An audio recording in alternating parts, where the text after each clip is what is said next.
باس لە دوایین هەوڵەکانی چارەسەرکردنی کێشەی موچە لە نێوان هەولێر و بەغداد دەکەم لە دوێنێەوە بڵاوکراوەتەوە پێشنیازی تازە لە بەغدادەوە بۆ حکومەت هێرێمی کوردستان نێردراوە و دەبێت تاوەکو سێشەمە وەڵام بدرێت. قسەم لەگەڵ ژمارەیەک بەرپرسی باڵا لە حکومەت هێرێمی کوردستان کرد سەبارەت بۆ پێشنیازە تازە. ئەوان گوتیان هیچ پێشنیازێکی تازە لە بەغدادەوە بۆ هەرێمی کوردستان نەهات، بەڵکو هەمان ئەو ڕەشنووسەیە کە دەبوایە پێشەمەی ڕابردوو ئەنجومەنی وەزیرانی عراق و چوارچەوەی هەمانجی خودی سوودانی وەڵامیان بدابانەوە کە لە ڕۆژانی پێشووتر لە نێوان هەردوو شاندی حکومەت هێرێمی کوردستان و حکومەتی عراق ڕەشنووسەکە نووسرابووەوە، بەڵام تاوەکو ئێستا تاوەڕێ وەڵامی سوودانیدا. سەبارەت بەوەی لە سەرچی ڕێککەوتون و لە سەرچی ڕێنەکەوتون بەم شێوەیە کە من زانیاریم بۆ وەرگرت. سەبارەت بە نەوت لە نێوان حکومەت هێرێمی کوردستان و حکومەتی عراق یەکێک لە خاڵەکانی ڕەشنووسەکەدا باسە نەوت کراوە کە دەستپێکی خاڵەکانی ڕەشنووسەکەی و دەبێتە بنەما بۆ چارەسەرکردنی کێشەکانی دیکە بە تایبەتی کێشەی موچە و ناردنی موچەیەک لە بەغدادە. حکومەت هێرێمی کوردستان ڕەزامەندی بۆ عراق دەربڕیوە لە قۆناغی یەکەمدا ڕۆژانە 280 بۆ 300,000 بەرمیل ڕادستی سۆمۆ بکات و لە ڕێگای سۆمەوە نەوت هێرێمی کوردستان بفرۆشتێ. 110,000 بۆ 120,000 بەرمیلیش لەو نەوتە ڕۆژانە بۆ منتوجاتی ناوخۆ بگەڕێنێت. لە بەرامبەردا حکومەتی عراق ڕازی بێت بە ناردنی موچە و کۆمەڵێک شایستەی دارایی دیکە بۆ هەرێمی کوردستان. بەڵام حکومەتی عراق سوور بۆ لەسەر ئەوەی دەبێت هەرێمی کوردستان 400,000 بەرمیلی ڕۆژانە ڕادەست. ئەمە بەلای حکومەتی هەرێمی کوردستان دەست بە سەرداگرتنی مەلەفی نەوتە لەلایەن حکومەتی عراق و بۆیە ئەمەیان ڕەت کردوتەوە. تەنها ڕازین بەوەی 280 بۆ 300,000 بەرمیلی ڕۆژانە ڕادستی حکومەتی عراق بکە. حکومەتی عراق لە چەند ڕۆژی ڕابردوودا هەندێک پەیامی بۆ هەرێمی کوردستان ناردووە. یەکێک لە پەیامەکان ئەوەیە نەرمی نواندووە ئەو 1 ملیار دۆلارەی کۆمپانیاکان کە لە حکومەتی عراق داوای دەکەنەوە کۆمپانیا بیانیەکانی بەرهەمێنانی نەوت بیدا.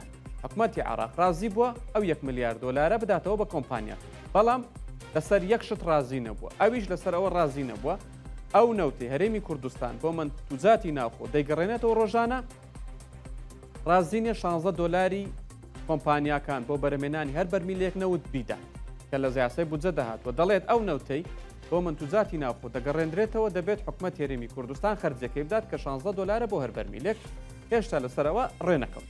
ئەمە پەیوەست بە نەوت، پەیوەست بە داهات.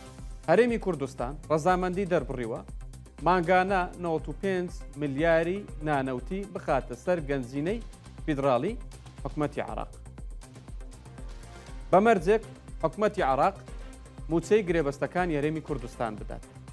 حکومەتی عراق ڕازی بێت موچەی گرێبەستەکان بدات. ئینجا حکومەتی هەرێمی کوردستان ڕازیە بەوەی 95 ملیاری نانەوتی مانگانە بخاتە سەر گەنجینەی فیدراڵی. ئەمەش تا ڕادەیەکی زۆر ڕێککەوتنی هەردوولای لەسەر کرا و هیچ کێشێک لە نێوانیاندا نەماوە. وەزارەتی دارایی عراق ڕەزامەندی دەربڕیوە موچەی گرێبەستەکان بدات هاوشێوەی موچەخۆرانی دیکە کە مانگانە لە کاتی خۆیدا دەبێت بینێرێت و مدابینکردنی موچەی گرێبەستەکان لەسەر حکومەت هێرێمی کوردستان نامێنێت.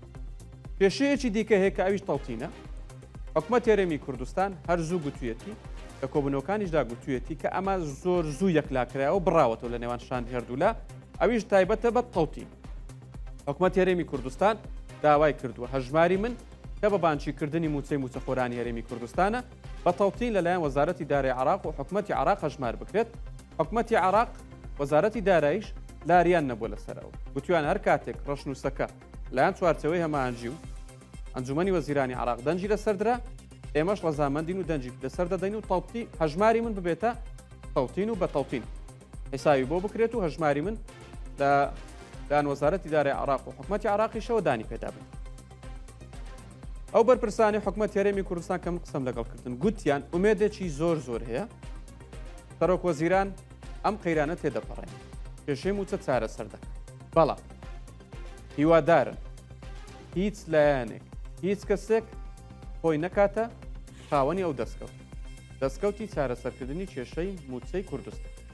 بەڵکو گوتیان ئەم کێشە ئێستا بە تەنها لە سەرشانی سەرۆک وەزیرانی هەرێمی کوردستان ماوەتەوە بەڵێنی داوە لەم نزیکانە خۆی کێشەکە چارەسەر بکات، بەڵام نابێت هیچ کەسێک خۆی بکاتە خاوەنی ئەم دەستکەوت چونکە هەموو جارێک دەڵێن دەستکەوتەکان خاوەنیان زۆر بۆی هیوادارن ئەم جارە وان نەبێت. ئەمە قسەی بەرپرسانی باڵای حکوومەت هێرێمی کوردستانە بە تایبەتی پارتیەکە.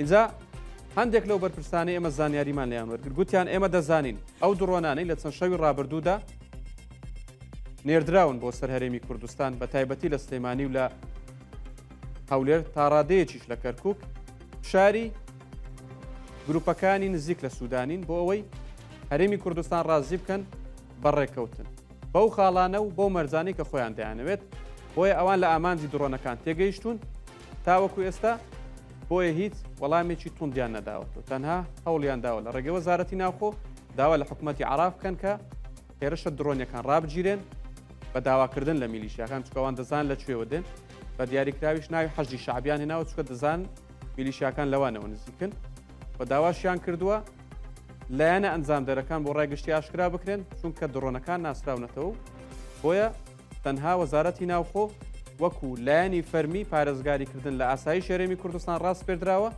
لەگەڵ حکوومەتی عراق گفتوگۆ بکات کە هیچ پەیوەندی بە بابەتی موچە و نەوت و بابەتەکانی دیکە و کێشەکانی دیکەوە چونکە پەیوەندی بە ئاسایشی ناوخۆی هەرێمی کوردستانەوە بۆیە پێیان وایە دەبێت ئەم کێشەیە و ئەم درۆنانە زوو ڕابچێت. ئەمە ورد و درشتی وەڵامی هەرێمی کوردستانە بۆ حکوومەتی عراق کە هەرزوو لە پێش کۆبوونەوەی پێشەممەی ڕابردووی ئەنجومەنی وەزیران بۆ حکوومەتی عراقیان ناردووە چاوەڕێن ئەم چوارچەوەی هەمایانجی هەم حکوومەتی عراق و هەم سوودانیش وەڵامیان بدات.